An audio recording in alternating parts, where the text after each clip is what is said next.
How do you go about finding that multi-million-dollar sponsor? Well, trust me, it isn't easy.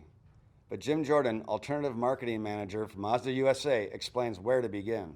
To be honest, sponsorship and getting sponsorship, or we like to talk about partnerships, is just a sales process. And a sales process, the first thing you need to do is identify the need. What does that person, what does that company, what does that organization need, and how can I tailor my motorsports program to fulfill that need? It's as simple as that.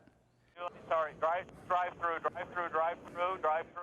To go out and find a partner to help your motorsports program, it is a long-term project. Rather than just sending out a canned proposal, there's nothing personal about that. And most relationships are personal relationships, whether they're involved in business or outside of business, there's still a personal touch to it.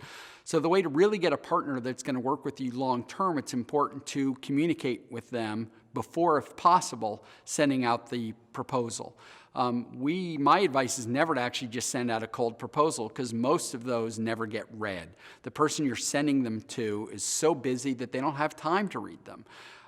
By talking to them, reaching out to them, whether it's phone calls, potentially email, doing research on the company itself, and coming with the name of a decision maker, at least at that point you have a name and it shows that person that you've done the legwork.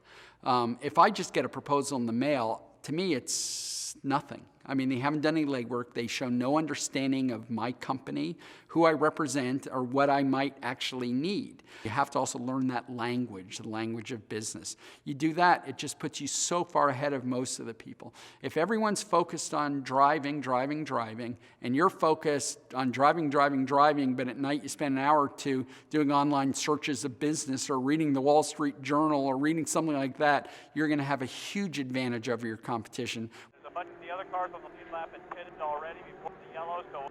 Well, the fundamentals are the same, no matter whether you're trying to get a multi-million-dollar program for your IndyCar or NASCAR program, or whether you're trying to get a local circle track. And the best way to do that is to start reading business journals. If you're looking for a national program, it's the Wall Street Journal, because they have marketing sections. They talk about companies with new products. I like to say, if you see the word launch in a story, a business story, that's like a gold mine, because when a company's launching a brand or launching a product, they tend to have more flexible money and they're more willing to experiment with different and new programs.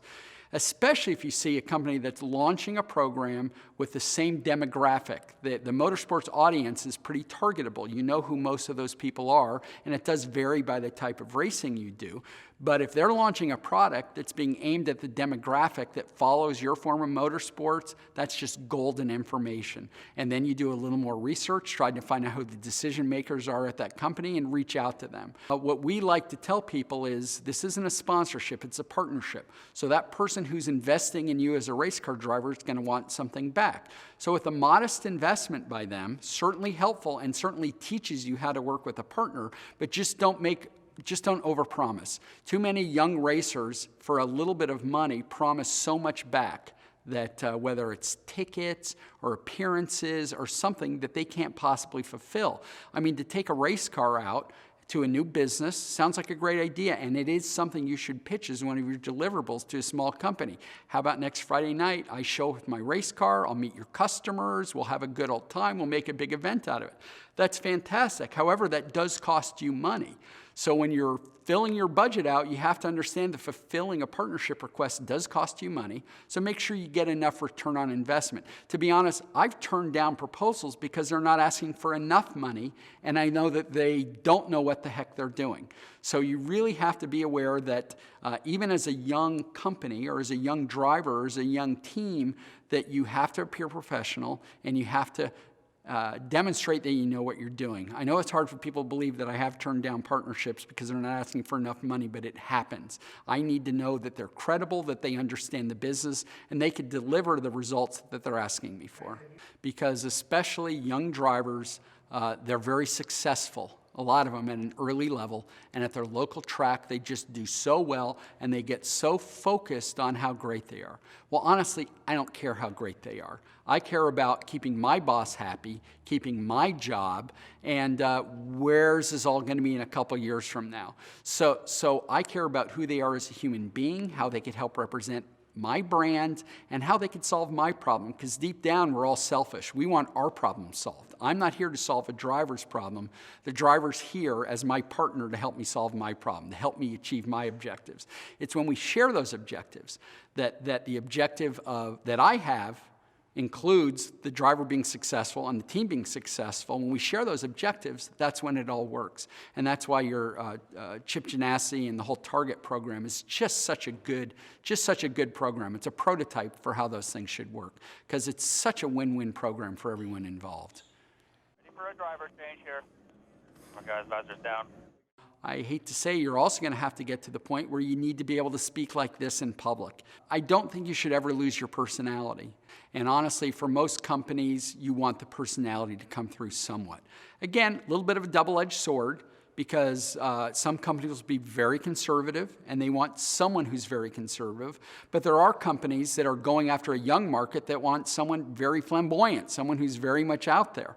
Travis Pastrana is one of my favorite people along that, because he's obviously an extreme athlete. His persona is bigger than life, very, very extreme. When you meet him one-on-one in a corporate environment, he is so nice and he is so polished. And he could switch one on and off just like that. And I'm not saying that his bigger than life persona is an act. It's not. It's part of who he is. But he also, in a corporate boardroom, can be the smoothest, most polished person you'd ever meet. And that is just exceptional. And to be honest, that's why Travis Pastrana has gone from riding a motorcycle till now he's going into NASCAR, in racing a NASCAR stock car. It's because he delivers to the partners. When they need him to be polished, he's polished. When they need him to be flamboyant, he's flamboyant.